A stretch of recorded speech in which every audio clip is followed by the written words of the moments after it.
Feed me. Look at that there. Look at that pizza. I've been fed. Mmm. Mmm.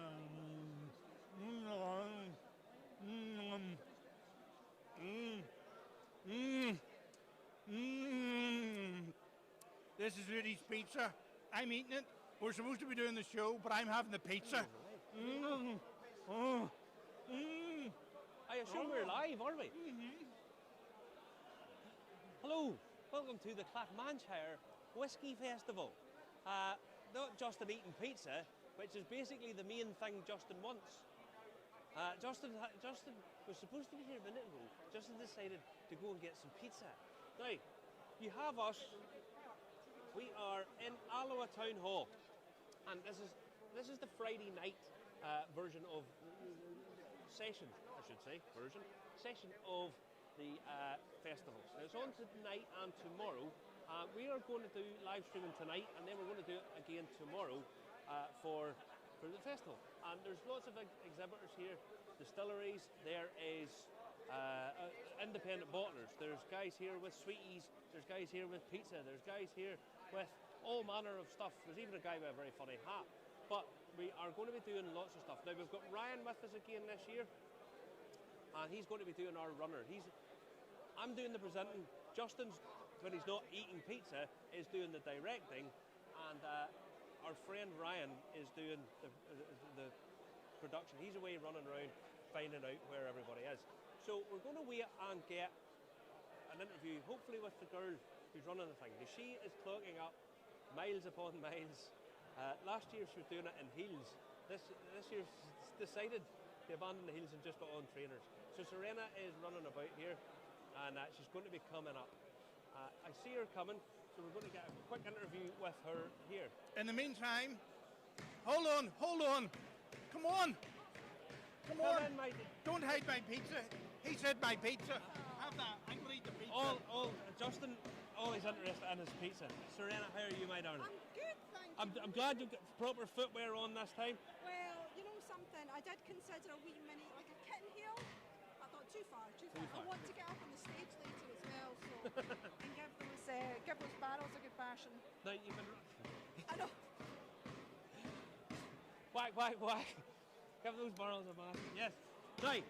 So we're just kicked off. It's really just started, and people are just starting to filter through. And everybody, the stands are all up and running. I see people already enjoying drink. Yeah. What's the one thing that's sort of surprised you this year? What you're most excited about having here? That's a difficult question actually, because we're not far into it. There's still people trickling through the door. Do you know something? I don't know if it's just experience, but certainly everything's went so smoothly. And again, as I'd spoken to you about previously in the podcast before, just a nice bunch of people coming through the door this year who want to be here, who are actually quite grateful that Aloa and Clackmannanshire has something like this. We've never had anything like this, and for a place like Clacks with such rich history and heritage, not to have something that celebrates whiskey is just madness. So. Well, the thing is, I come down here, and I mean, I know a bit about this. I was here last year, but I was finding out a load of stuff here again today. I was like, hang on, I didn't know that. Did I hear that? No, I didn't. I definitely didn't. And I was running about. It's such a rich history, and there's a couple of things we're going to go and have a look at again tomorrow. Definitely. So yeah, and again, this venue is a great venue here. Oh, it's a fabulous venue, and that's why we're actually talking about that today. Is we couldn't possibly have it anywhere else in Clackmannanshire. Aloa's in the heart of Clacks.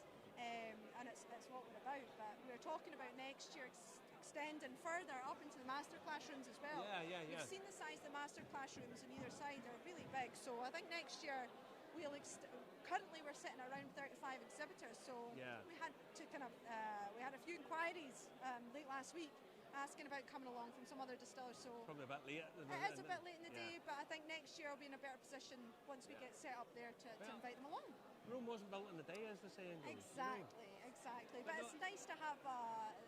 We've got the lower amount of the numbers this weekend on the Friday evening. Yeah. So as I was saying to some of the staff there, that's actually quite nice, kind of easing into the weekend a bit. But tomorrow's going to be manic. Busy all day. No, the master classrooms up the stairs, they're so well lit. They're massive, big, Beautiful, massive aren't big they? windows.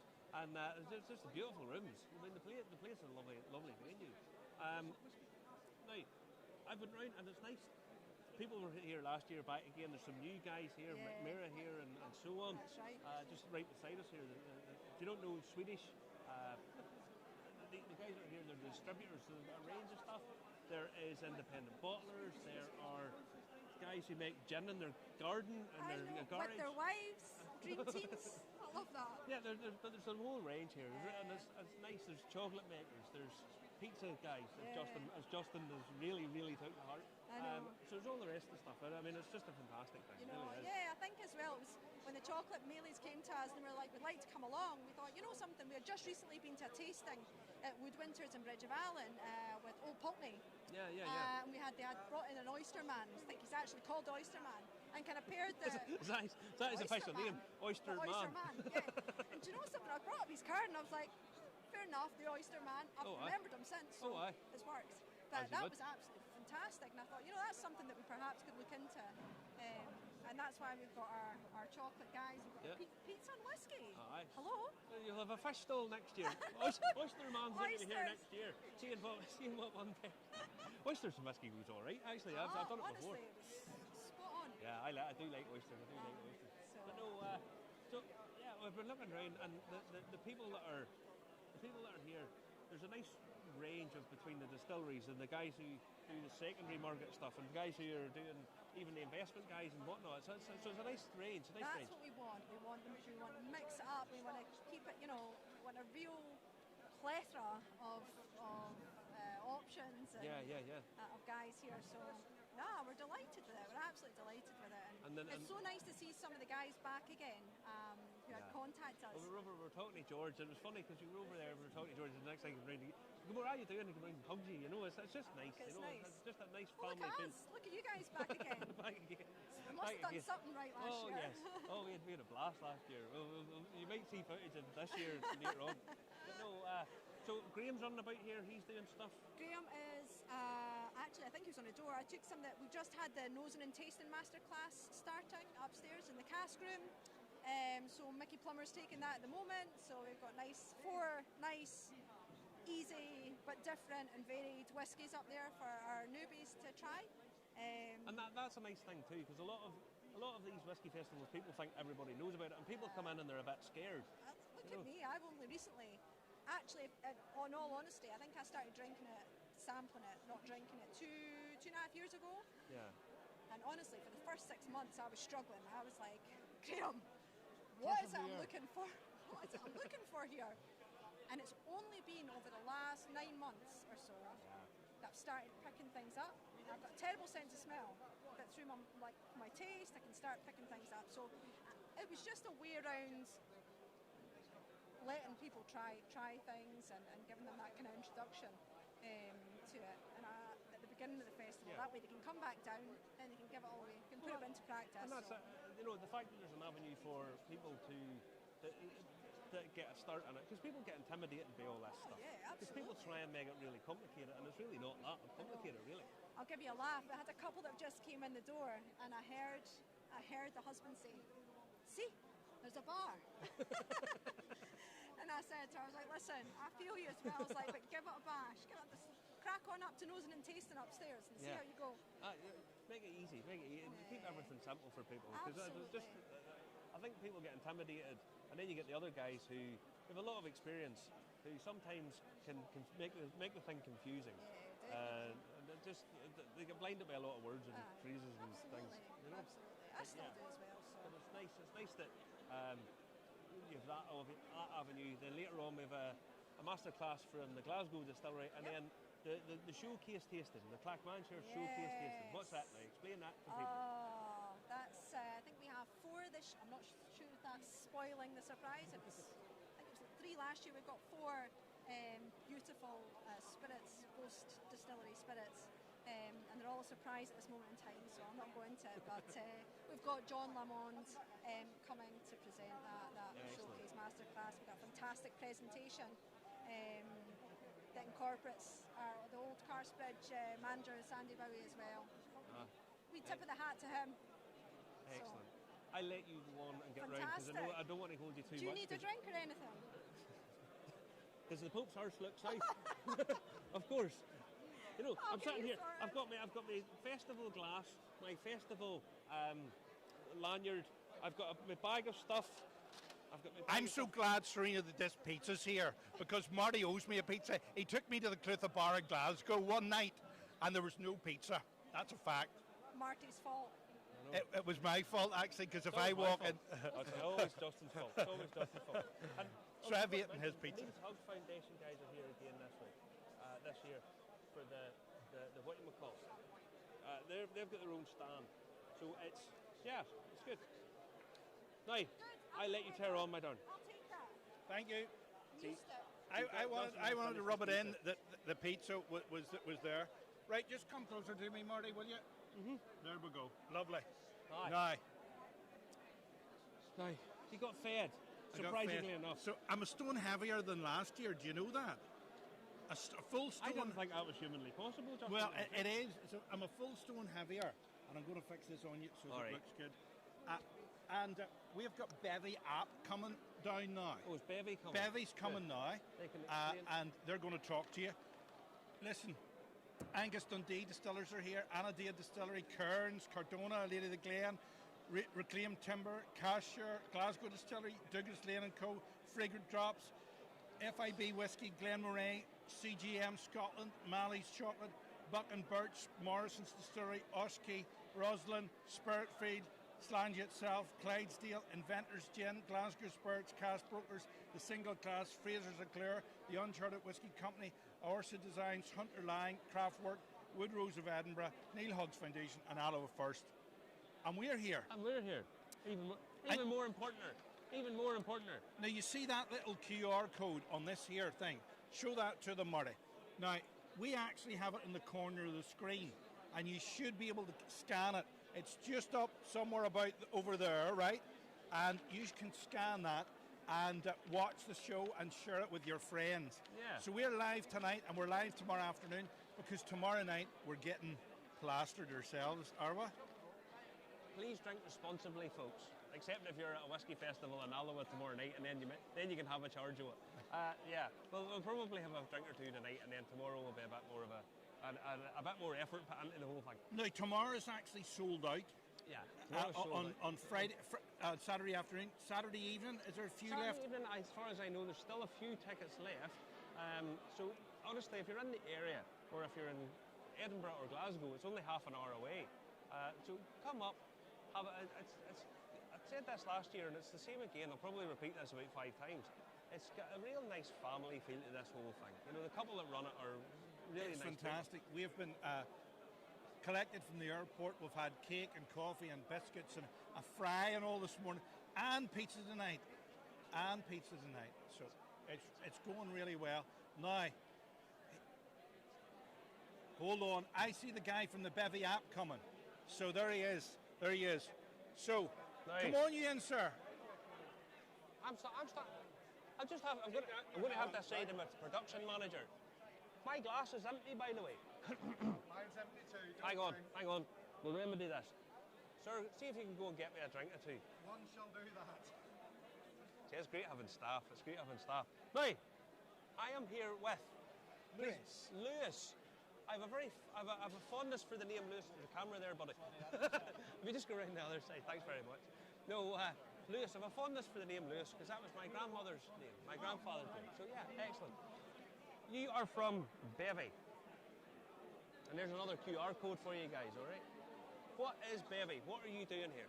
Explain yourself, man. So essentially, the goal is to put the world's most powerful whiskey database in your pocket so that you can come to events like this and scan any bottle of whiskey, take a picture of the front label, and it finds that whiskey in our database. Then, for events like this, you can save it to lists, create yourself a wee Clackmannanshire Whisky Festival list. Everything you taste, you can save it on that list. You can leave tasting notes, ratings, flavour profiles. Okay, yeah. So that tomorrow morning when you wake up with a bit of a sore head, you can remember why. Oh, so you mean Sunday morning? Yeah. Drink responsibly, kids. We're not kids, sorry. We we've partnered with the Clackmannanshire Whisky Festival, so we've managed to put the entire festival inventory on the database, and yeah, so you've got a whisky program in your pocket, and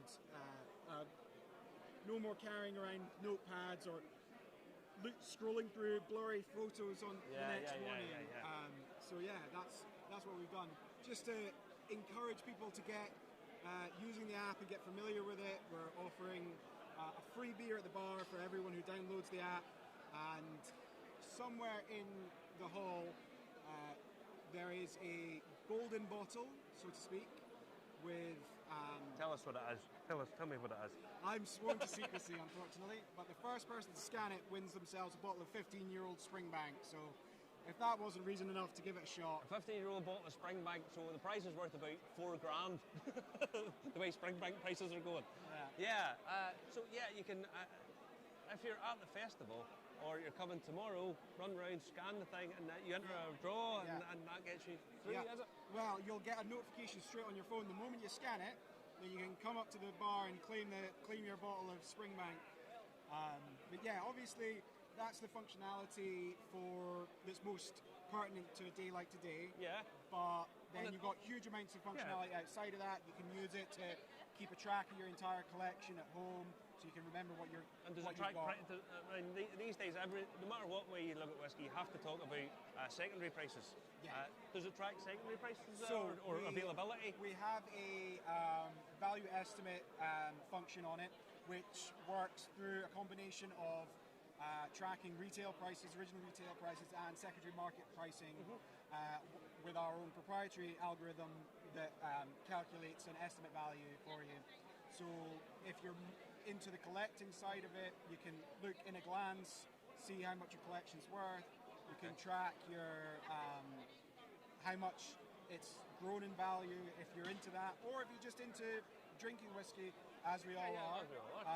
You can keep a track of what people are saying about it, professional tasting notes from various professional whiskey writers, that sort of thing. So yeah, it covers all your bases. So talk me through a bit more of the functionality of the whole thing. So I download the app, and it's available, I assume, for Android and Mac and whatnot. So you download the app, you install it, you have to sign up or register, or... So signing up opens up all the members' functionality, so that you can save bottles to lists and keep track of things. You can use it without signing up, but it's much better experience it's much limited, if you can register. Yeah. So then I download it. If I scan in a bottle or I do a search for a bottle, does it go through for availability or where to buy it, or is that the function of it? We're looking at adding that. There's coming soon TM. Obviously, we're quite a young company, and first and foremost, we wanted to get the app as functional, as useful as possible, and then start adding in various revenue streams and ways to make it more useful. So we've been focusing on getting the data right to start with, and now we're adding stuff all the time, and new stuff's coming out.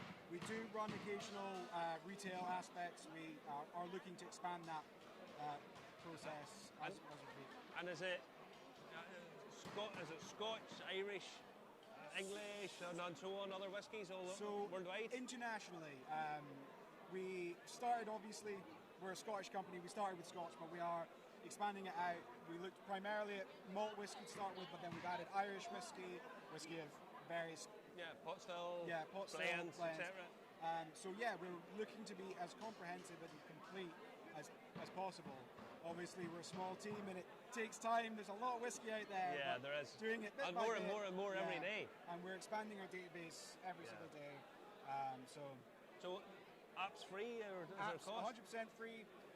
Go to the App Store, the Play Store, download it, and have a play around with it. QR code, folks, if you want to scan the QR code, that'll let get us know what you think. And get on and let us know what you think. Now, so I can get a free beer for this, essentially. Yeah, absolutely. Excellent stuff. I know the guy that will get me one of those. Ryan, get me a free beer, please. There's a Roslyn Distillery has one. Come on. Got a drink. No, so are you going round? Are you? Did I see you at a stall? So I'm camped out by the door just now, just whilst everyone's coming in. Them on the way in. But once we've got the majority of people in, I'll wander around and offer tech support and words of encouragement to everyone. We'll put it like this. We'll probably catch up with you later on. Perfect. Because I want to know if anybody's actually won the. Well, to try and find the bottle of 15-year-old Springbank these days is like hen's teeth, you know. But yeah, so we'll talk to you later on about this. Let us know how you're getting on. Okay. Cheers. Thank you very much. Now, I finally located myself a drink. It's from the Roslin Distillery. So I'm well impressed by the quality of some of the spirits that are here. And it's a whiskey festival, but there's loads of rums and loads of liqueurs. And some of the liqueurs are really quite interesting. We'll get to these all across the next today and tomorrow. You'll never guess who's coming next. Neil's Hugs Foundation. You know, because we've got a wee bit of money to give to them, don't we? Aye, well, we'll do that tomorrow. We'll not do it tonight. All right, because the draw's later on, isn't it? The draw will be tomorrow, so we'll do that tomorrow. Okay, no worries. And we'll get the money. Because we opened this up for anyone who wants to enter the raffle, to win a bottle of Canvas. I can't remember the name of it now, but we'll bring the bottle up at some point. Oh, it's just bringing it up. Donna's bringing it up. I tell you what, it's buzzing in here tonight already, and it's only like coming up on 7 o'clock, I think, now. Yeah. Donna's coming here now. Oh. Bringing up the prize. Now, if right. you want a ticket to this, send us over the money. Buy me a coffee. You know the thing. Go on here. And you'll find Buy Me a Coffee on there, actually. Buy me a coffee. And then, if you want to enter the raffle to win this bottle, send the tenner and we'll put it in and we'll get it uploaded for it. Here you go. Come on. Come on. Listen. I'm here with my bottle. You're here with your bottle. You're here to give me a hug. That's what you're here to do. I am here to give you a Hello, hug. my darling. It's great to see you again. Hello. Now, I'll hold this. All right. You hold that. I'll hold that. It's coming home with me. Anyway, I'm going to win the thing. Now, I'm joined with Donna from Neil's Hugs. We were here last year and we sat down, we had a lovely chat. The ethos behind this festival, something a little bit different. It has three streams. It is the history, the industrial heritage of the whole area, which is enormous. It's mind-blowing when you sit and read it. It's the whiskey and the spirits and so on, and then it's the wellness.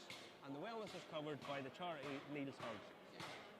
Tell everybody what you do and what it is you're trying to do and so on and so forth. Okay. I'm Donna and I'm the founder of Neil's Hugs, and I set up the charity because I'd lost my son Neil to suicide in 2011, and there was no sort of real support for us as a family, and prior to that the support he had wasn't the best either. So what we do is we support people who are bereaved by suicide, people whose family members are currently trying to take their own life, and people with mental ill health, that maybe we can get them in the right direction for the right support. So if we can get them to the help, hopefully they won't become a crisis and they won't end up on a 2-year waiting list to get help. Whether it can be for any reason, you know, it can be anything that causes it. Yeah. I mean, I personally think there's the mental health treatment in the UK is a shambles. It is. It's an absolute shambles. It's a disgrace. And I know that in Scotland, suicide is it's the highest of anywhere in the regions of the UK. So, I mean, what help is there for people to get?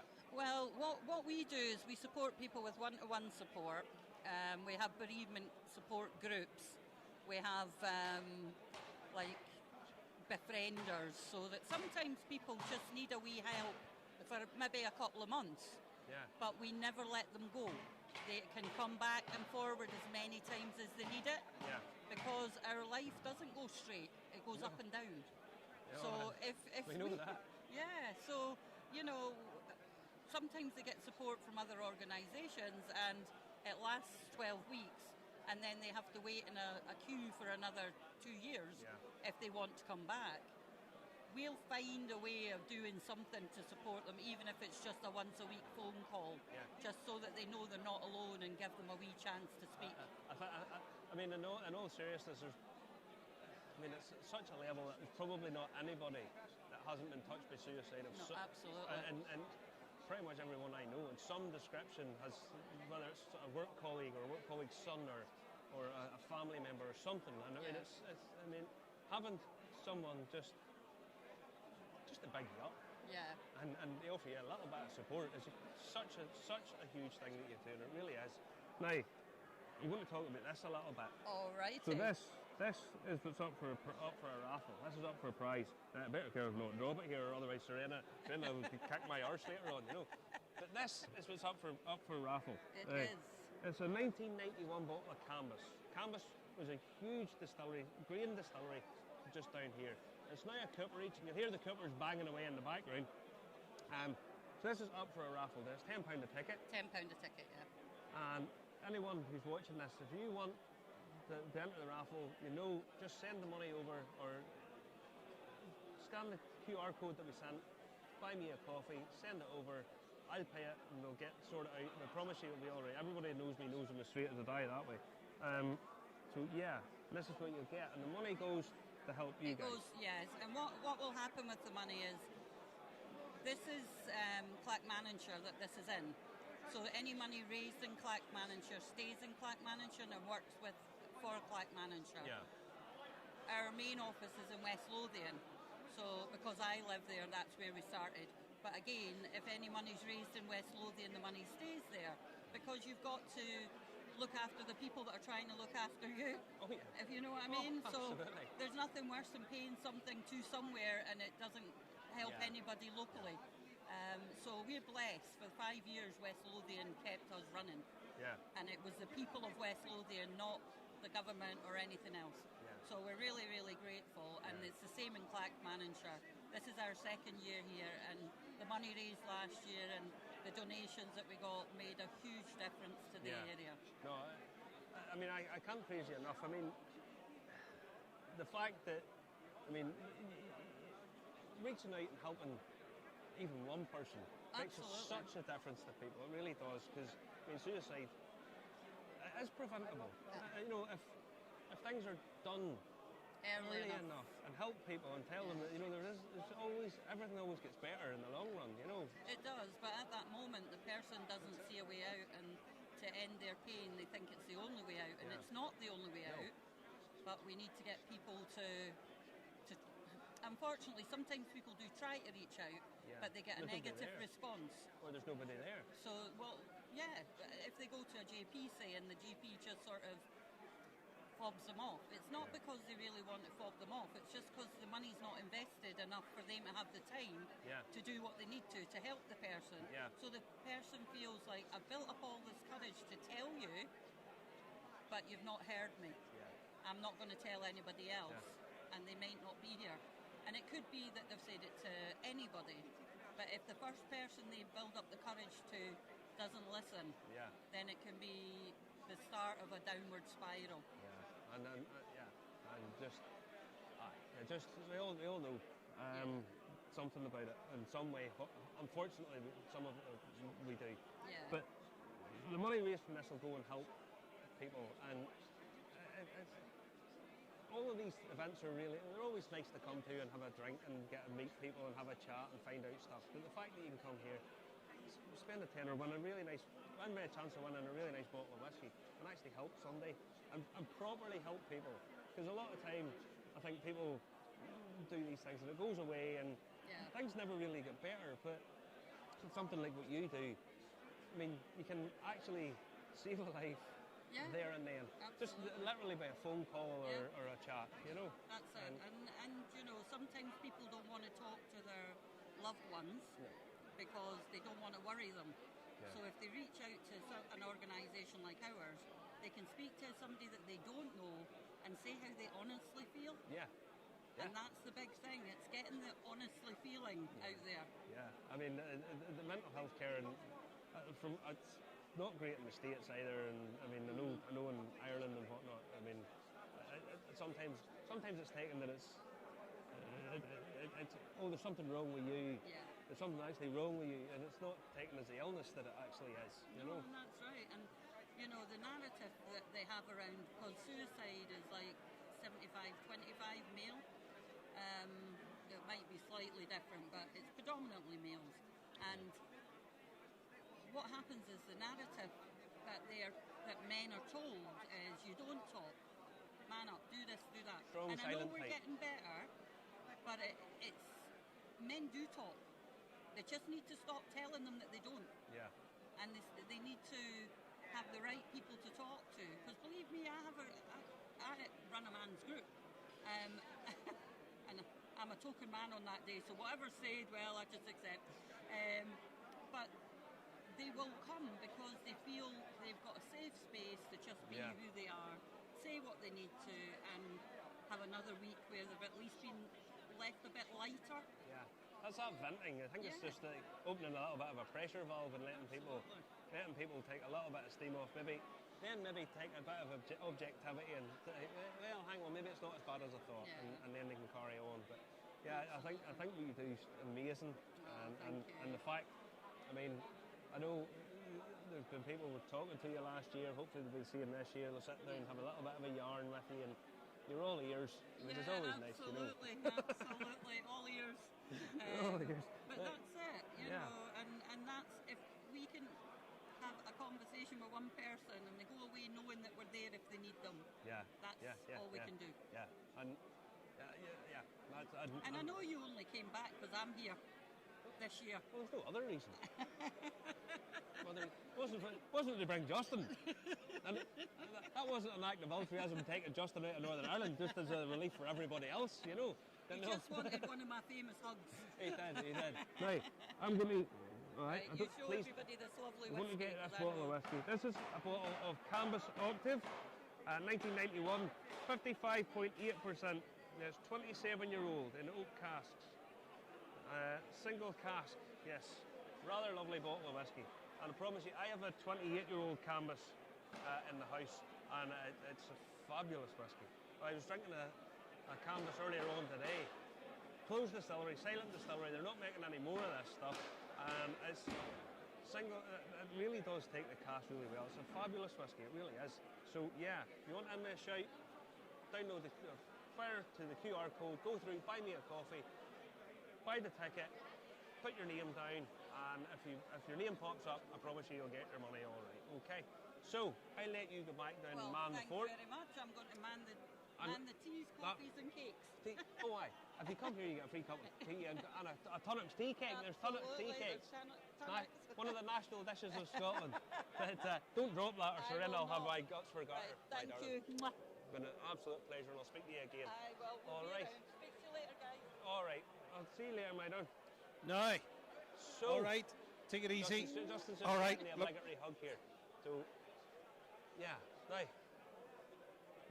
Need to see that. Justin's doing director.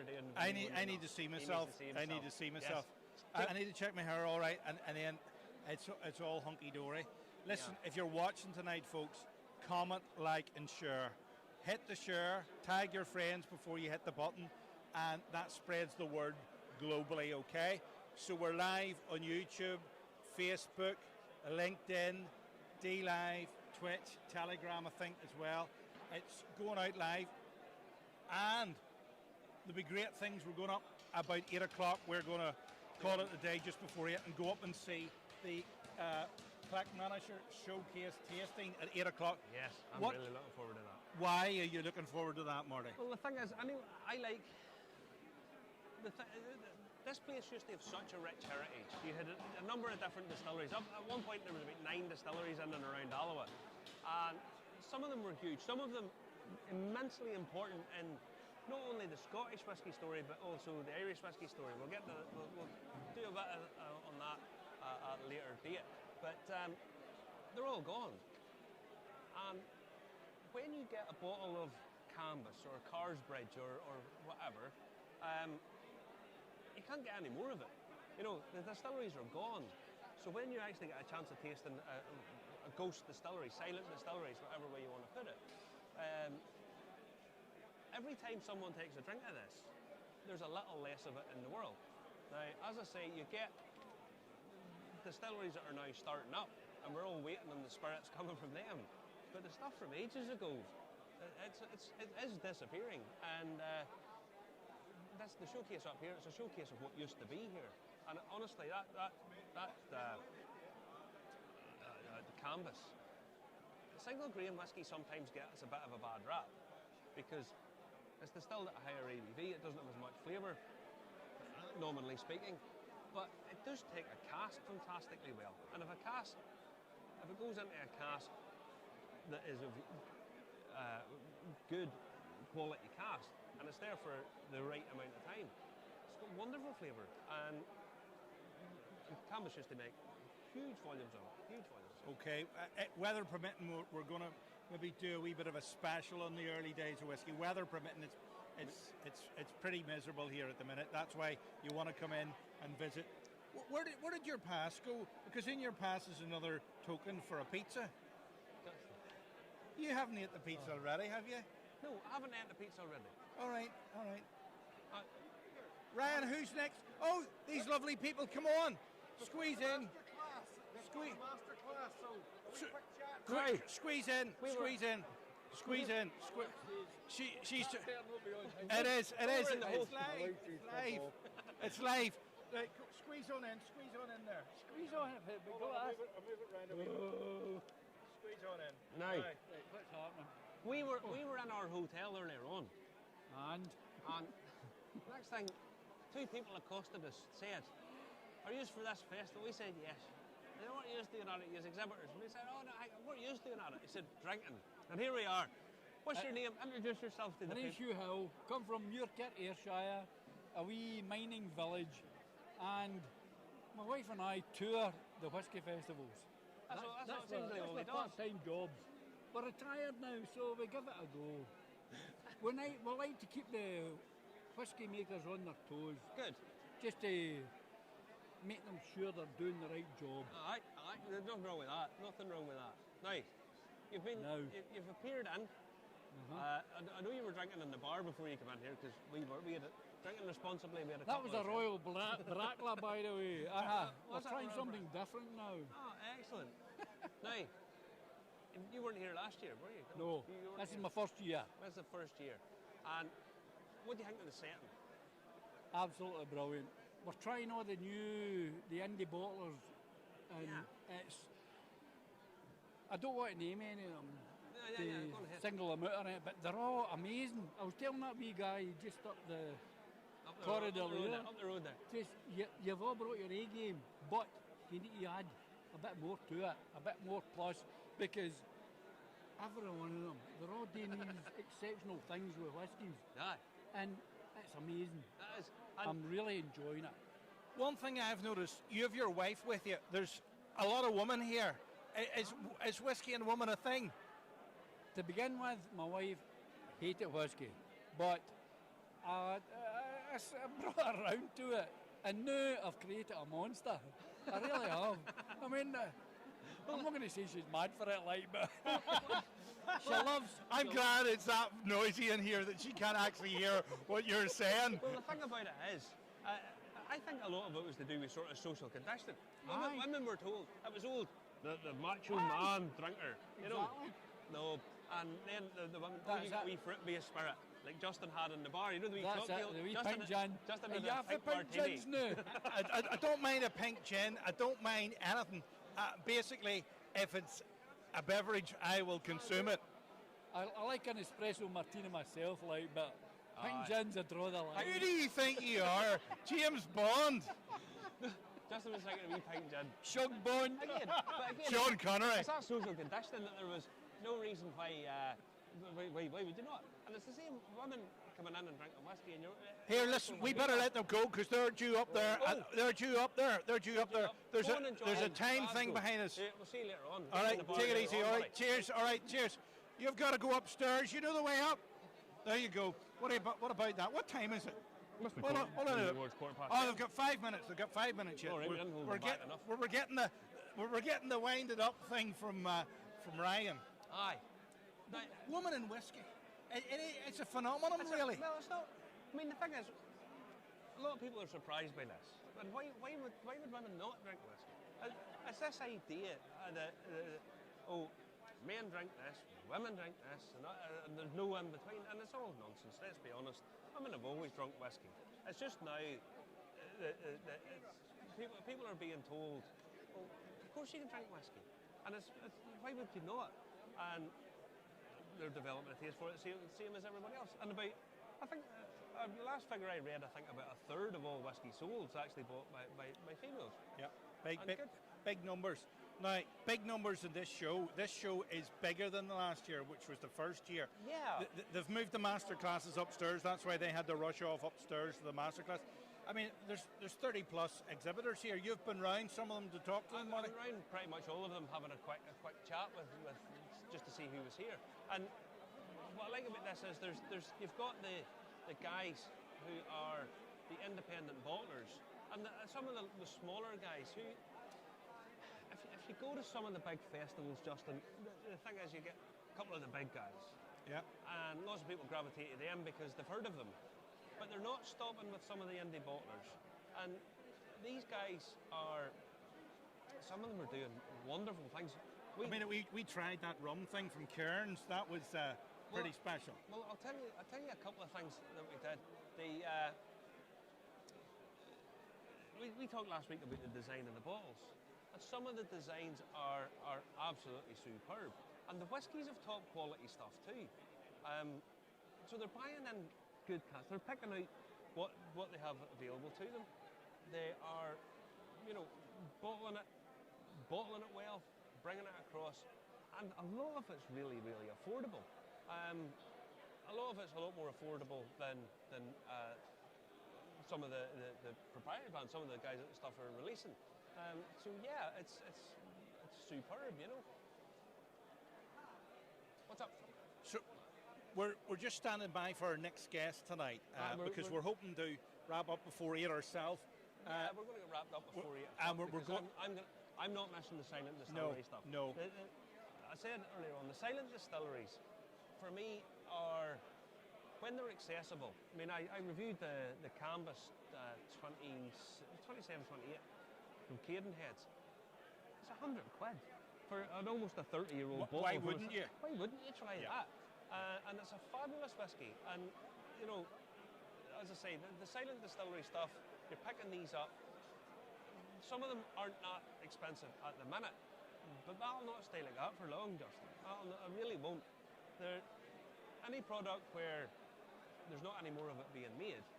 Scarcity. Well, as it starts to go down, the price of it starts to go up. So if you're wanting to taste something rare, scarce, irreplaceable in many ways, well, you have to come at something like this. And in 10 years' time, to go and do a silent distillery tasting, it's going to cost you a fortune. Right. Because there's less and less of it. Right. Yeah, it's a scary thing. I mean, the demise of these distilleries, it's lamented really, isn't it, in places? Well, I mean, the thing about whiskey is it's always been sort of circular. The economist Joseph Schumpeter always talked about creative destruction. And what happened is governments treat it like a cash cow. And whiskey starts to get popular, and then the governments go, we need more money. Yeah. And they tax it. And this is essentially the story of whiskey is based around taxation. So as it gets more and more taxed, people go, it's too expensive. Then it starts to drop off. Then whenever it starts to drop off, the government goes, our revenues are dropping. Yeah. So then what happens is they give tax breaks. But people's tastes have changed. And as the people's tastes have changed, then they start drinking something else. Yeah. And then it comes round and round and round and round. And that's what happened.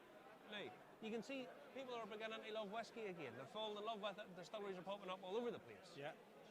But along comes Mr. Taxman saying, I want more. Give me more, Justin. I want more pizza. Justin, I'm going to get it. Listen, Spirit Phil standing by. They're going to pop in and talk to us now. Come on in. Who have we got here? Ross, come on in. Son, that's in front of the camera. You don't walk in front of cameras. How you doing? Ross, how are you, sir? I'm very good. Good. I brought this with me. It's a 14-year-old Port Charlotte. Now, mythical beasts. Yeah. So the company is Spirit Filled, and we're a cask broker, and Mythical Beast is our independent bottling brand. Now, So we've only been doing the indie bottling for about 18 months, but during that period of time, picked up quite a few awards, World of Whisky Awards, IWSC, and seem to be doing something right, hopefully. You can tell me more after you drink some of this. I will in a wee second. So you're a cask brokerage, you're a cask investor brokerage. What Yeah, do you do? basically we work with a lot of distilleries and suppliers, and we buy and sell casks of whiskey, Scotch whiskey. Yeah. Not really done any Irish stuff as of yet. Keep your eyes open, guys. Not yet. Not yet. But you also release your own bottle. Exactly, yeah. So tell me the process of how it gets in the bottle. Okay, well, because we buy and sell hundreds of casks every month, we do get to come across a few special casks, and Can I get a job with you? Because that sounds like a great idea. well, we get to sample some fantastic stuff, and when we think we found a winner, we'll buy the cask if we don't own it, or if we've already got it, we'll send it over to get bottled. And And I can't help noticing there's only 150 bottles of yeah, this. so this is single cask, single malt Scotch. So each bottle is numbered, and you'll have the cask number on there. So the reality is you can lay 100 casks down on the same day. 10 years later, go and try each one, and they'll all be slightly different. Yeah. So very unique. So yeah, as you say, this is one of 150. So quite a small release. And cask strength, 57.8%. Where's my... we'll give it a word. We'll give it a word neat. No. Bourbon cask maturation. That is Very loads of nice smoky notes to it. Yeah, Wouldn't lot of necessarily. depth. I wouldn't necessarily say it's phenolic.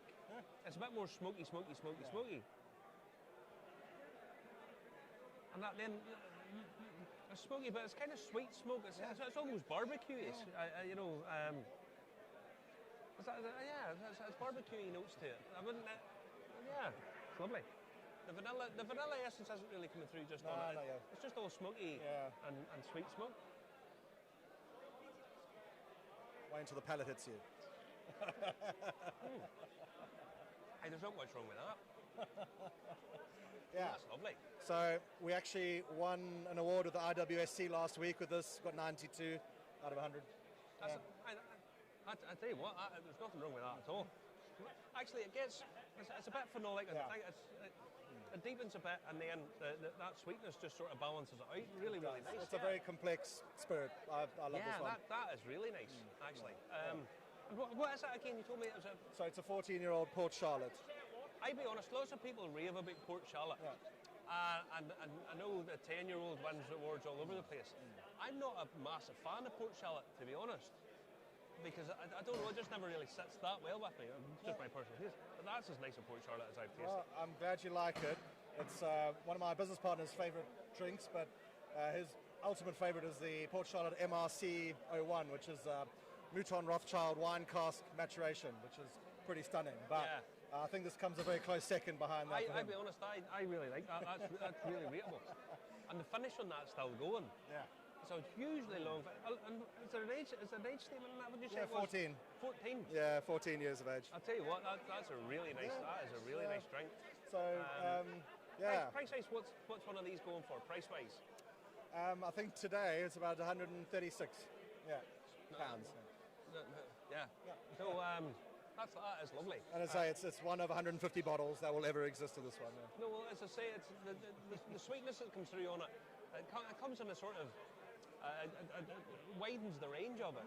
It's not like the sweetness is coming through in the smoke. On the nose, the smoke, it's a smoky sweetness. Yep. But then whenever it goes on to the palate, it gets a bit more phenolic and a bit deeper. And then the sweetness sort of widens the taste of it. You can sit with that for a very long time. Oh, no, I've seen some people walking around with them for quite a while after having a pour. I've actually got a discount code if anyone's interested on your... Discount code? So you go to spiritfilled.co.uk and discount code is Whisky Friend, one word. And that's 10% discount. And we ship pretty much most places around Europe and other parts of the world. So basically you can get that for about 100 quid. Yeah, Roughly, just slightly over. Yeah, Whisky Friend on the website and get that. Honestly, you'll enjoy that one. Yeah. That's a fantastic drum. Yeah. But if you had any other questions for me, we're happy to keep talking. So, is this only available on your website, or is there distributed? No, so we are stocked in a few shops in Edinburgh and London. Hedonism Wines, for example, in Mayfair, and there's Jeffrey Street in Edinburgh and a few other places. Get it in Mayfair. If you can get it in Mayfair, it must be good. No. But yeah, actually, the website's easier. You can just buy direct.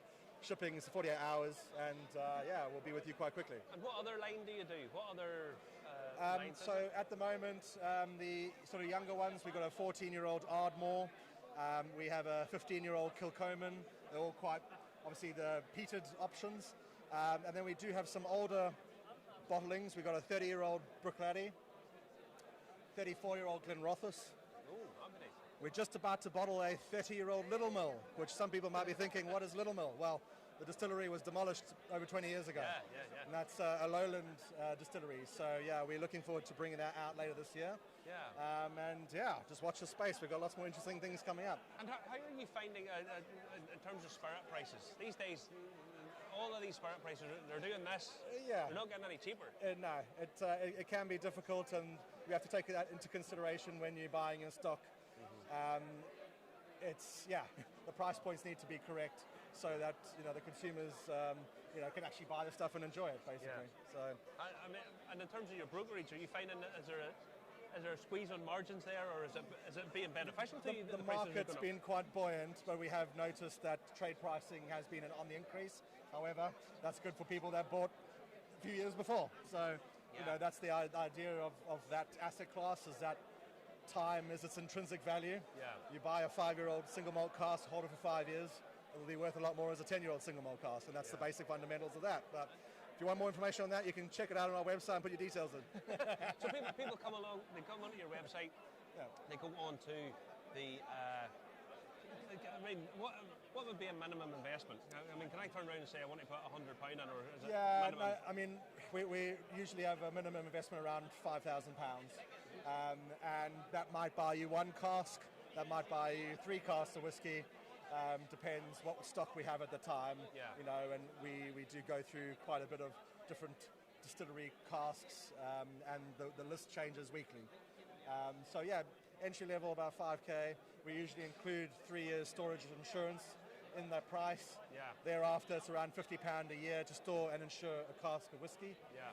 We have an Aviva PLC insurance policy, which covers everything from accidental damage to fire and theft, etc. And right, again, just talk me through the process. If I put £5,000 into your business, you invest that into casks. Do I own the casks, or are they just normally speaking owned? So how it works is, because of the legal structure in the UK, we have what's called a WAUGA license to store alcohol in duty suspension. So we will hold the whiskey in our name, and then essentially we have an agreement with the buyer that we will hold the cask under bailment, which is the legal definition. Essentially, those casks don't sit on our balance sheet; they are owned by the customer. And then essentially we suggest a minimum 3-year term. Most people are looking at 5-year plus to hold for, and whenever they're looking to sell, just come back to us. We've got over 300 customers. We work with other trade independent bottlers, and we might even bottle it ourselves. In fact, we just bottled a 15-year-old Kalila. That was actually one of our clients' casks. So, it might be something that we could be interested in buying back ourselves as well. If you think it's real enough, you basically offer them a price. That doesn't sound like the best investment. I'd have to punch your nose there a bit. I'll offer the best price possible. No, but the bottling collaborations is more of a profit share. So they own the cask, they bottle it under our brand, and we do a profit split based on the bottle sales, and that's it. So that's an option. There's an access to that as exactly. well. So, and also with that, we'll usually obviously gift a few cases of your own whiskey as well, so you get to consume that with your family and friends. Well, put it like this, if it's as good as that there, that's a really, really nice Port Charlotte. As I say, there's a lovely sweetness to it that comes through, but on the nose you wouldn't think it's as phenolic as it is once it actually hits the palate, and it really, really hits a nice, that's really well balanced. Really nice. Yeah, Well, excellent stuff. Glad you enjoyed it. Oh yes, and we'll pay you a visit later on as well. I've got a few more bits over there to come and see. Sounds like a plan to me. I'll let you get back. Speak to you later. So you've got Stephen from Glenmoray. He is on the way. There you go. Now, Thank you very much, sir. right, you just have to move over the cameras here, Sorry. Margaret. Okay. Stephen, Good to meet you, Martin. I'm going to have to say something. Yes. We have I can look over and I can see a man who's now been poached. He's gone across. Yeah, he's gone across the water. Graham Cole of Dingle, where he cut his teeth, where he learned his trade, where he learned his craft, was up by you guys up in Elgin direction. Yes. And you guys have a huge story and a huge history up there. We do. Now, So, tell us the story of Glenmoray. well, I mean, it's been going since about 1897. So, 2022 actually saw the 125th anniversary of the distillery. So, sadly, when we were due to celebrate it was at the time the Queen passed away. So that was put in a bit of ice. It wasn't the biggest story in the news then. No, that way. that's a good way to put it. It certainly wasn't. So it was put in ice. So actually, at the end of April, we're having a gala dinner in the north to celebrate the 125 years. So something to really look forward to. So other than that, I mean, it's like I said, we've been going since 1897. We have a fantastic reputation as cask explorers. So one thing we will constantly do, and you know, we tease it out in limited editions that we bring out every year. So, for example, I've brought along the Glenmoray Elgin edition. We have Warehouse 1, which we bring out every year, which I've got over here as well. Yeah. So we've got Oloroso, we've got Amontillado, we've got Amarone in there. So we're allowed that break from tradition. We're allowed that break from the kind of classics and the heritage range to do something just a wee bit different. So last year we brought this out, 10 years old, and it's essentially a double maturation. So 5 years in bourbon and then finished in 5 years in Chardonnay wood. And it is just absolutely beautiful. The sweetness, the tropical fruit notes that tease out of there. So actually this week at the IWSC, it's returned an unprecedented score of 98%. Yeah, I actually had a look at this on the IWSC. I was having a look at some of their awards. To be honest with you, a lot of the award ceremonies I don't really bother. You know yourself, there's a lot of the Mickey Mouse ones. Absolutely. But the IWSC is probably worldwide ranked as... It's got a bit of credibility really to it, does. certainly. And I noticed, and the one thing I wanted to check was that's the natural colour. Oh, totally. Yeah. That's a hell of a colour for a whiskey. It's absolutely Looks stunning. beautiful. So It really we've does. not messed about with it. The strength is it come out the cask. It's non-chill filtered. It's natural colour. It's as it should be. Yeah. And the palate on it is just absolutely gorgeous. Now, I haven't tried this yet. Do I get a wee chance of it later the on? night is young, Martin. So, and the bar is open. Excellent. No, this... I did the tour of Glenmoray must be about 5 or 6 years ago, and I really enjoyed it. It's a fantastic lovely tour. The great thing is, it's the accessibility of the distillery as well. When you go to Speyside, you automatically assume the distillery is going to be in the middle of a field, 10 miles from civilization, when in fact you can go off the bus and wander straight to the distillery. So it's it's remarkably accessible. Yeah. Come in, the tours are great. There's a fantastic visitor centre and even better cafe. So, you can come in and spend a day. I forgot about the cafe. Quite easily. The cafe's fantastic. Yeah. So, it's you can easily come in and spend a day, no problem at all. And the thing is, it's actually really quite accessible because a lot of people will head up to do like the North 500 now. Of course, yeah. And if you're going up that way, up Inverness direction, You're passing by. I mean, it's literally You're virtually passing by. A few miles away. Spot on. And the other thing, an interesting fact, where this is very close to Nairn. Yeah. And Nairn is the sunniest place, the driest place in the whole of the British Isles. People don't expect this. Basically what happens is all of the rain coming across dumps itself on the west coast. It does. And then it comes across. It's a totally different climate. So the legend has it that Murray, the district where Elgin sits, sees 40 days more sunshine than anywhere else in really Scotland. Does. And it sits in the east. The prevailing wind comes from the west, so the clouds come over, they hit the Cairngorm Mountains, up they go, dump the weather, and by that time it's beautiful and dry. So that's why You get lots of lovely malt and barley up there as well. That's why there's so many malties up there. Beautiful conditions for drying really good high quality barley. So. I mean, I tell you what, I also love the shape of these bottles, because the Glenmorangie bottles, you always know them because they've got that sort of still shape. They're almost still, like, you're right. You've got the shoulders, you've got the neck, absolutely spot on. And I'll give you another thing that I've a fondness for Glenmorangie as well, because it's a price point. Yeah. You guys bring out really good quality whiskey at a really, really affordable price. So the question everyone should be asking themselves is why is everyone else so expensive? Scotch whiskey's so heavily regulated, we've all got to make the new make spirit exactly the same way.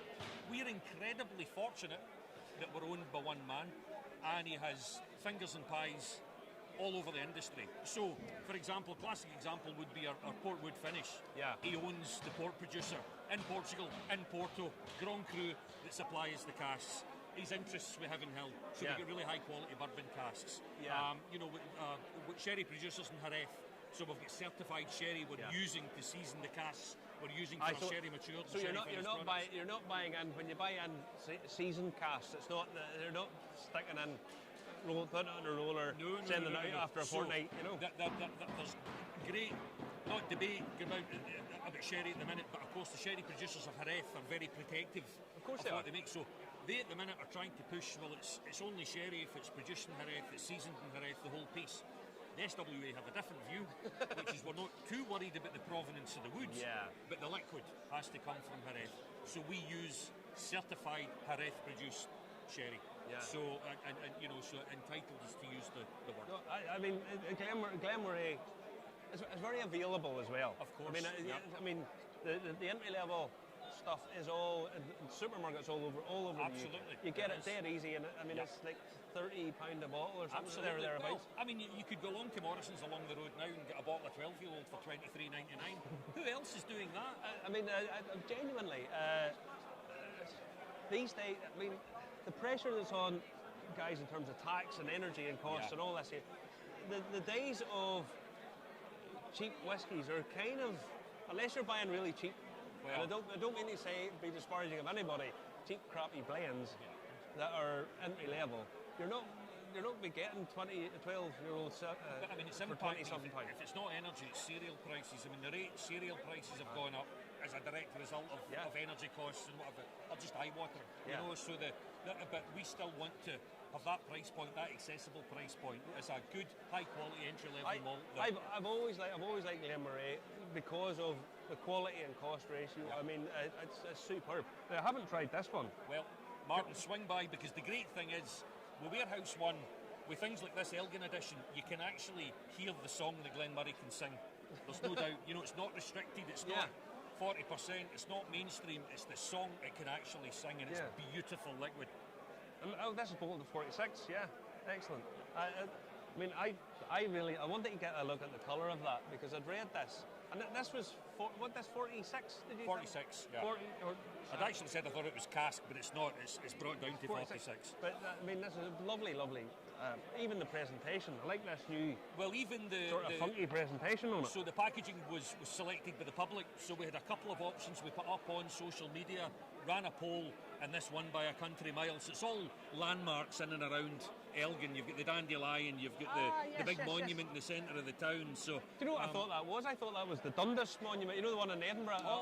No, it's all landmarks round about Elgin. Yeah, so it's there to celebrate Elgin. Elgin. That's up in the hill. I know it now. Yeah, lovely. A really, really nice. Cathedrals on there as well, and the stills, and so it's all well-known landmarks round about the town. I'll tell you who, it just dawned on me, I'll tell you who's up round that way. Vic Cameron. Do you know Vic Cameron? Yes, I do. I Cameron, actually worked with Vic, would you believe, back in the day. So we were both at Diageo. The Whisky Minister. The Whisky Minister. A great guy. He ran a course. He ran a course from the University of Moray, Highlands and Islands, and I'd done it, and it was one of the best things ever, because they sent out all these samples, and I had to taste them, and it was a hard course to be doing. When I was young and learning, Vic would do similar courses for distillery managers and Diageo and stuff like that. And I still describe the malting process exactly the way Vic described it to me. And he starts describing it like a bar of chocolate. Imagine a bar of chocolate. Imagine taking the wrapper off. Imagine getting into the chocolate. Imagine the nuts. It's exactly the same pattern I use because it lodged, it stuck. Honestly, he's a cracking teacher. He's a great guy. We've interviewed him. We've had him on the show a couple of times. He watches the show regularly. And I can't speak highly enough of him. He's up that direction. As I say, if you've never tried Glenmorangie, and again, this I was talking about another whiskey a couple of weeks ago, and I happened to say this. Lots of people starting out on a journey on whiskey, and there's loads of people who have no massive interest, or they haven't had an interest in it, and they read the magazines and they watch some of the shows and such, and they think it's complicated. Yeah. And then they're told you can only buy a quality integrity bottle at £60 a bottle. And for a lot of people, £60 is a lot of money. Of course it is. Right? It's a lot of money to anyone. But what they do is they save up a bit of money, and they go down and they'll walk past the stuff at 20, 25, 30 quid and buy a bottle of something at 60. Yeah. And they'll start with that. And that's not necessarily wrong, but it's not necessarily the best way of doing it. Of course it's not, no. Go to a brand like this where you can buy a 12-year-old single malt for 20 odd quid. 27 pound, and start there. Yeah. And don't be putting in a vast amount of money to start with. And you can start with something of good quality, really good quality, at a reasonable price. And the thing being, if someone tries whiskey for the first time, and I don't like it, they've just not found one they have liked. And the great thing about, for example, the classic range is that you have a number of finishes there that, okay, I'm not advocating that somebody goes and spends a fortune in 3 or 4 bottles of whiskey, but you might just land in something you like. You know, the sherry, for example, your Chardonnay, beautiful tropical notes there, they burst out, you know. And something that's sherry, a bit lighter, a bit fruitier, pour. Yeah, you find something you like. I'm just wanting to see the tasting notes in this instance. Scented geranium, so I assume it's sort of very, very green and open, is it? It is, but you know, again, they're a guide. I've found myself in previous lives sitting doing tasting notes in a porter cabin in East Kilbride in the rain, right, and thinking, right, that's what it is. And then I take it home, and I might be doing a tasting. So during COVID, we were doing online tastings. Yeah. So I'm in my back garden in Murray, in the sunshine. And Christ, I've written something different down that's completely different from where I started. And so that's it. It's a broad guide. Of course it is. And I never like people to think that that's what they should get, because that can put people off whiskey as well. I always, whenever I'm doing a tasting, or if it's new people, I always give the analogy or tell the story about the guy I was doing a tasting with one time. And not to be disparaging of people with facial hair, but lots of people lots of people with weird facial hair get very into this kind of stuff, right? And they'll go, about 3 years ago they were all craft beer guys, and then suddenly they all moved over into whiskey. You know the guys I mean? Yeah. And they come out with all these tasting notes, stream of them, stream after stream. And I'd done a tasting one time, and there was a couple of guys with the weird facial hair, and then a couple of guys, blah, blah, blah. And there was one guy at the end, and I asked him, you know, what are you getting from this? And he turned around and he says, it smells exactly like an old cupboard, or an old wardrobe that my granny had. And I thought to myself, all the rest of these guys are making this really complicated. He's bingo. It's just, he got the yolk out of it. Trigger to memory. And it was perfect for it. Yeah. And that's as easy, or as difficult, or as simple as it has to be. It's just pick out something and enjoy it. Now, I tell you, if you haven't tried Glenmorangie, don't pass it by. It's a lovely little whiskey, dead easy, dead accessible. And it's sold at basically every supermarket in the UK. Absolutely. You've got good distribution. And we're doing. I mean, look for. So we're trying to refresh it a wee bit as well. So we've got a new range coming out. So we've got a cognac cask matured called Twisted Vine. So it's 8 years old, and the flavour profile in this is just stunning. Excellent. So excellent. If I remember correctly, I think Morrison's Co-op and Asda are maybe the 3 supermarkets. Other supermarkets are available, of course. Steve, I'll let you get back, my friend, no and I'll put this back, and I will see you later on. You're more than welcome. And pleasure, there you go, my sir. Thank you so much, Take care. I'll speak to you later. Honestly, Glenmorangie, don't pass it by. It's a really, really nice, easy, accessible whiskey that is available loads of places, and it's can't go over that. Can't emphasise this enough. You don't have to spend big money to get a decent whiskey. You really don't. And don't listen to people talking about integrity whiskies who have thousands of bottles and made a fortune in whiskey years ago. Anyway, come on in, Justin. Come on in. You're trying to speak there. What's up? I know why I like whiskey. I never knew Vic had this chocolate thing, this chocolate connection. What's that all about? Come on. Vic, when he's describing whiskey, talks about the chocolate and taking it back and putting it into the different elements of it. Okay. You know, so if it's a fruit and nut, you take the fruit and the nut.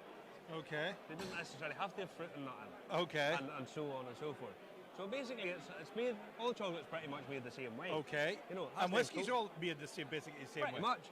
But there's a difference between a flake and look at his wee mouth. Look at his wee mouth watering. Your man from the Inventor's Gin is eating a pizza, and I'm down for another one before it shuts.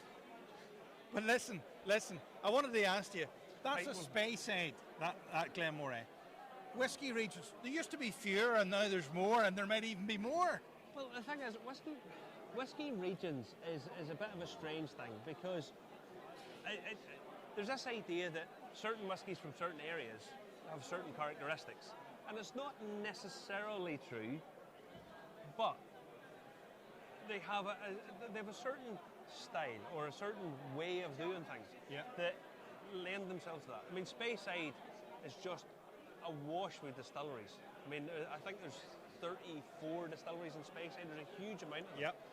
But Aloa is the most famous one. That's the easiest one to describe because it has heavily peated, phenolic, punchy, going to smash your teeth in, and that's kind of what they're known for. If you go down a little bit, come to Campbelltown, they're known for that sometimes sort of briny but kind of buttery notes to it, but it almost disappeared. Now we're getting more distilleries. So the regions are just representative really of different areas. So your next guest to stand by, it's Aaron, and he's from Roslyn Distilleries. We'll let him come in. Come on in. Aaron, come on in, my friend. Come on in. Thank you very much. How are you, buddy? Are you all right? Not bad at all, thanks. Well, how are you finding the festival? This is the first time you're here. First time we're here. It's great to be back into doing festivals and things. I did it in a past life, but now I'm doing it for myself. Business started with my father and I. Sadly, lost Dad just as the business started trading. But managed to get him finished product in his hands before the miracle happened. Yeah. He had a battle, and unfortunately a short battle. But through that time, I was able to learn a lot. I've worked for him previously. We'd worked together on products. So to do our own product, it's really got that special. Now, you're talking about your father there. Yep.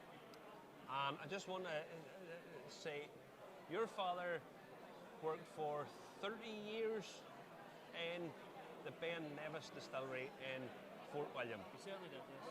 And it is the Ben Nevis distillery has never been the trendiest of descriptions, never been the trendiest whiskey in the world, except whenever it's winning awards in a Japanese disguise, right?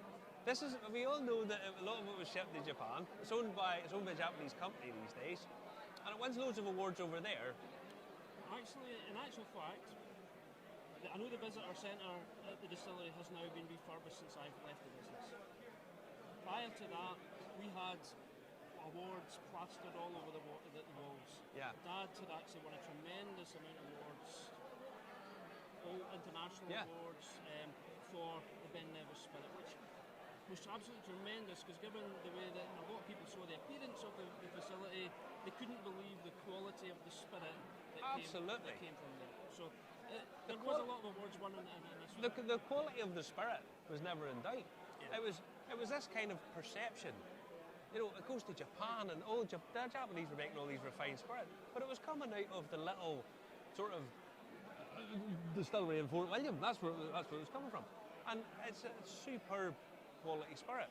It's a fantastic. Independent bottlers love it. And the one beauty behind that I always felt with Ben Nevis, especially in my time there, working alongside my father, learnt a lot from him. Wouldn't have worked when I was young. I always knew better, but I think as you mature, as you get older, we work together. We never had a crossword. And that was one thing I remember my father saying to somebody, that all the time we worked together, we never had a crossword. Yeah. We compromised. I would have ideas, he would have ideas, and somewhere in the middle was a compromise. Yeah. And that's tended to be what we went with. But tremendous learning curve. I would never have been able to continue the business that we started together if it hadn't been from the learning of both my father and my mother, because my mother was an unsung hero. 26 years she did at Ben Nevis. She came in to help set up a new computer system for the accounts. It was only supposed to be short term. 26 years later, she was eventually allowed to leave. So she's an unsung hero. Yeah. Travelled for free to tastings all over the world, representing Ben Nevis along with my father. So Yeah. a real unsung hero in the whole thing. So the beauty behind our own company, the Roz comes from Rosie, being my mum, and the Lynn from Colin. They're always going to be with me, no Yeah. matter what. I'm just going to take this out.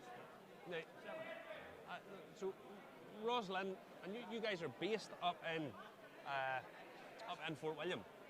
Now, at the minute, you are bottling your own stuff. This is sourced. Explain the process. Okay, so these two casks are Ben Nevis casks. We managed to source them through people that my dad had known for years. We first introduced them to Ben Nevis Whisky, which is a fantastic story. They purchased casks of Ben Nevis. I've had them there whilst they've matured. They used to visit my father and I at the distillery, him first, then when I joined, they would come and visit me.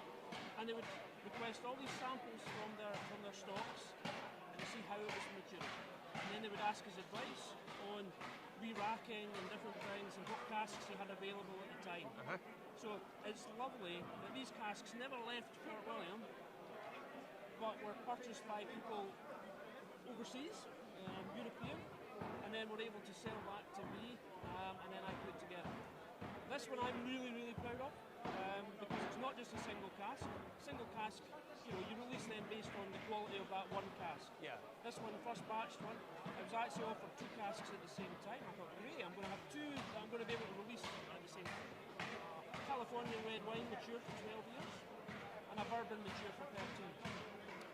Both beautiful samples. And I thought, so I knew what the re-gauge figures were. So I put that samples together in the ratio, the relative ratio of the re-gauges. I tried it, and I was just like, wow, I was blown away with this sample.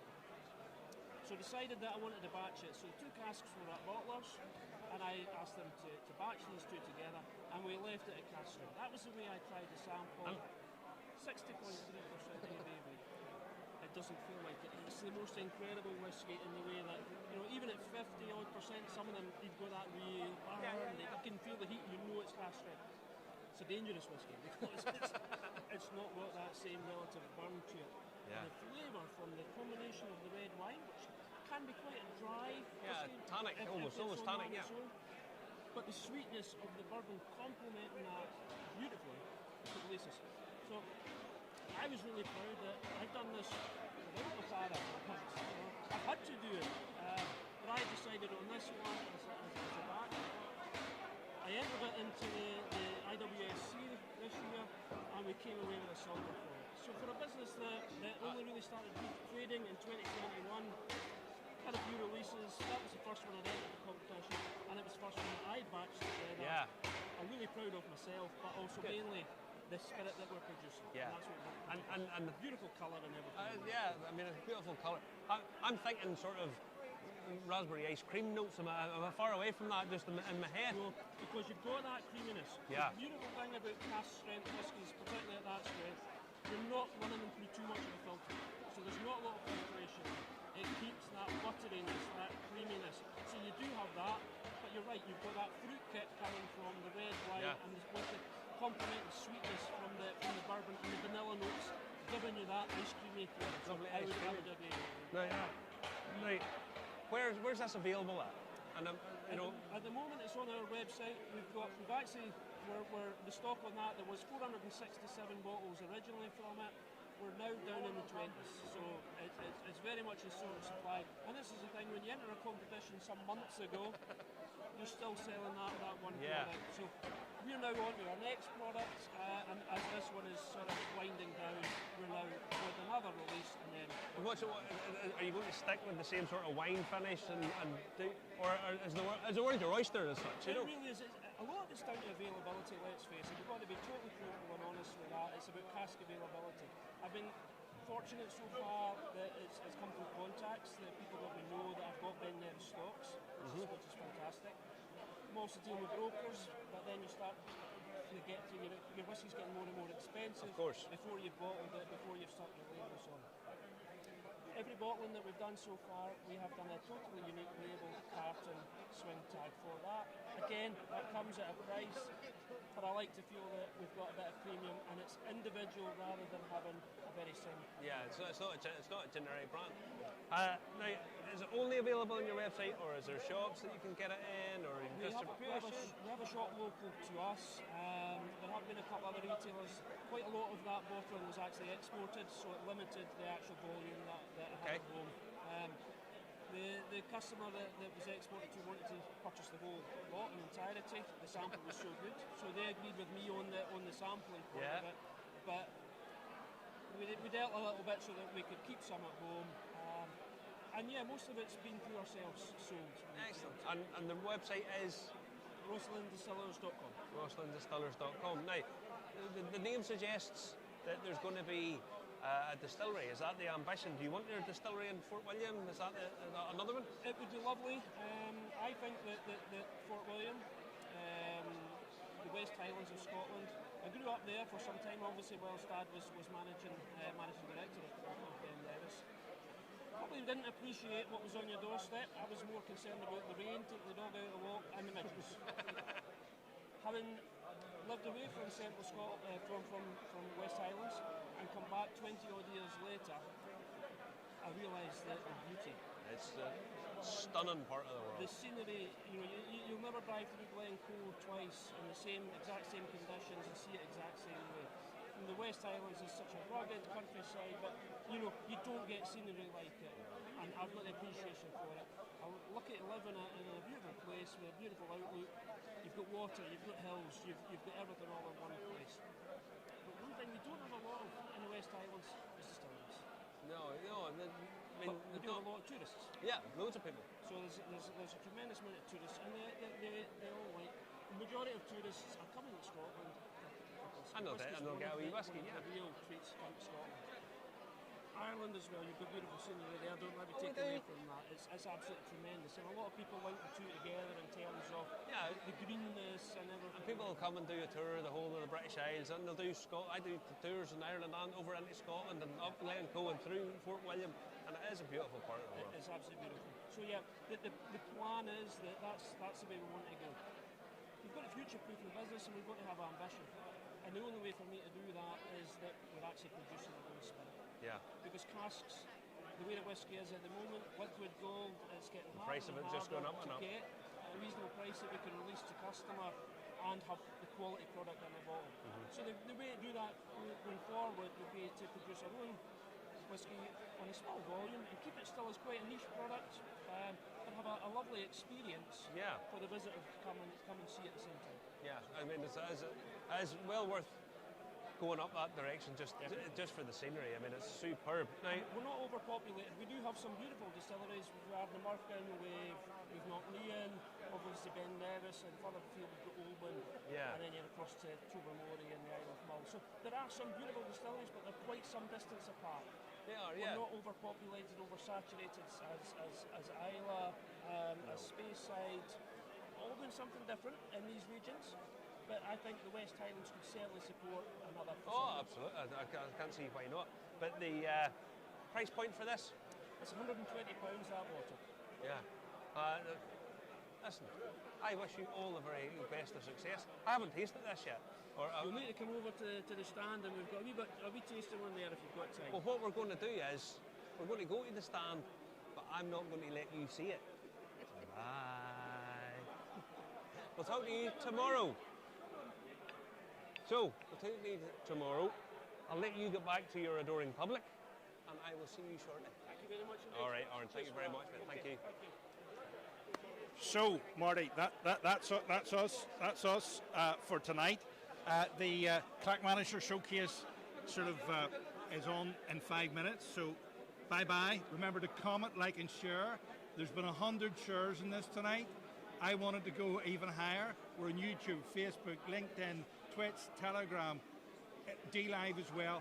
What I want you to do, tag your friend and hit the share button, and then you'll be able to find us tomorrow on YouTube, and the bell, subscribe, and then when we go live tomorrow, you'll know about it. Don't worry, I'm going to go and get a pizza. Justin's not getting a single morsel of it, Justin. It's going to be absolutely delicious. I'm going to the chippy. It's going to be I go to the chippy. I'm going to put the camera on automatic and go to the chippy.